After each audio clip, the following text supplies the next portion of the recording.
Hey, my loves. Nikki Brown here, no matter where you are and what part of the world you're in. I hope that you're having a good day. I have not been on in a while. It's a few days. And I apologize. I am on my way back to work. I changed my schedule around a lot. Um, I was working 3 jobs. Now I'm working two, but one of them I'm working a split shift. So um, I either run errands or I take a little nap. I don't know if you can hear me over my alarm, but I either run errands or I take a little nap, and then I pretty much go back.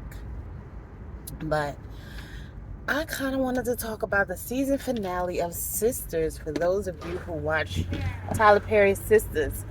OMG. So I knew that eventually the truth about what's going on with Dani was going to come out. And basically, she had low self-esteem in college because she was considered a big girl. And so she kind of slept her way through to boost up her self-esteem. And that's something that a lot of people do, because it becomes a form of validation. Like, well, if somebody wants to sleep with me, then I'm not so bad. I'm not so fat. Um, you know, or it's just even a way to feel. Like people who cut themselves, they just want to feel something. So, in order to feel something, some people become promiscuous. And of course, I already pretty much knew why she was rejecting Preston. It's because she's afraid. She's been hurt, and she doesn't want to get close to anyone, or she doesn't want to allow herself to be close to anyone because she's afraid of being hurt again. And some people don't understand that, because some people will go from one relationship to the next, um, without even a break sometimes. Or even if they do take a break, it's not a very long break. Like, they're not giving themselves a year to heal or to reflect on the relationship, to see what they learned from the relationship, or to see what they could have done better. Even if what they could have done better was choose somebody better. Like, doesn't necessarily mean that they did something wrong, but sometimes what you did wrong, or what could have been better, I should say, was choosing somebody better, and not just accepting anyone just to say that you have somebody, or just to not be alone, right?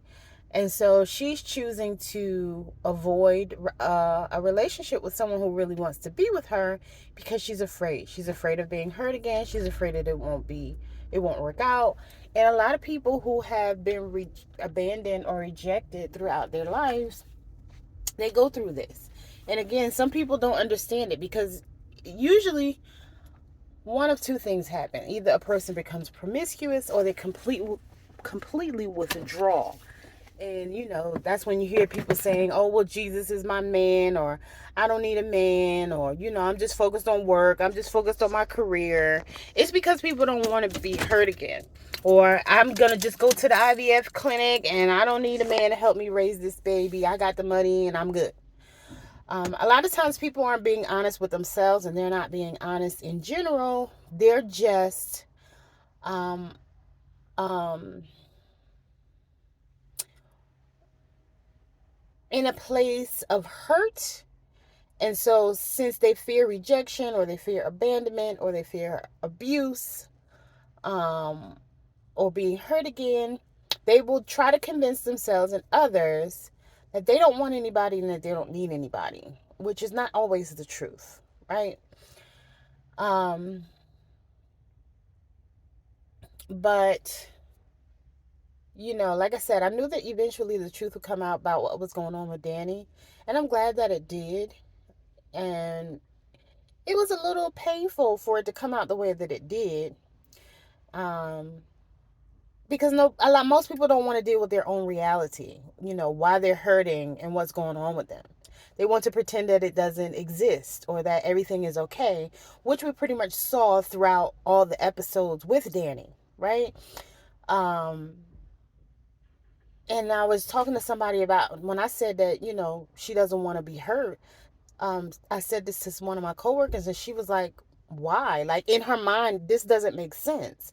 But for someone who has been hurt and for someone who withdraws in this way, it makes perfect sense, because again, you don't want to set yourself up for failure.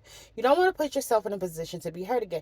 Now, is it okay? No, it's really not, because we should always be open to love.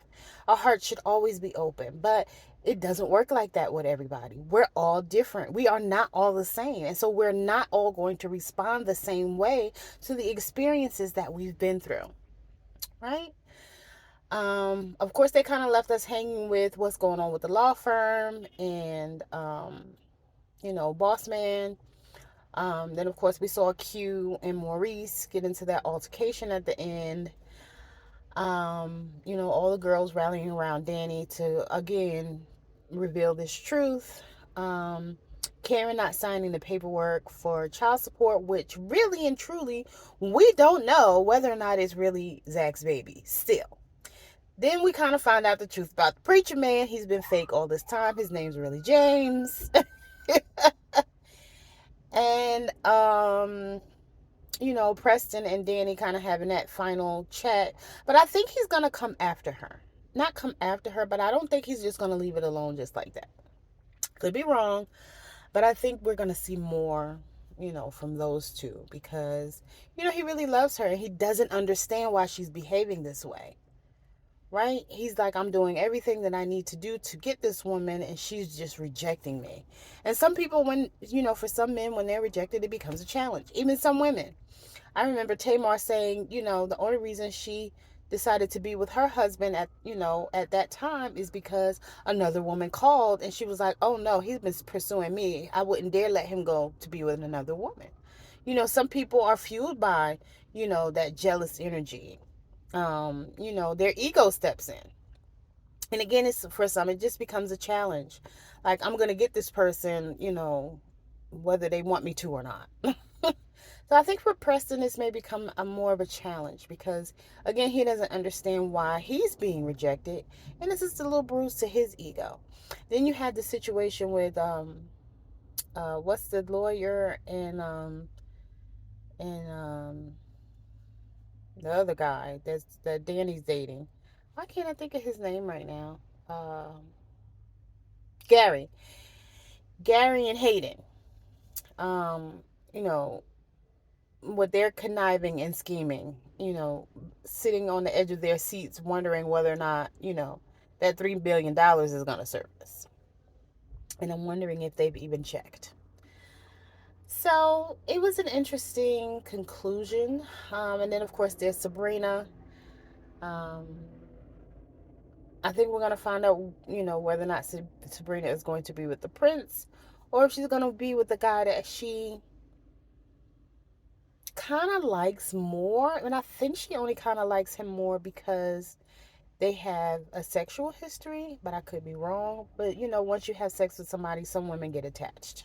So that is all I wanted to talk about.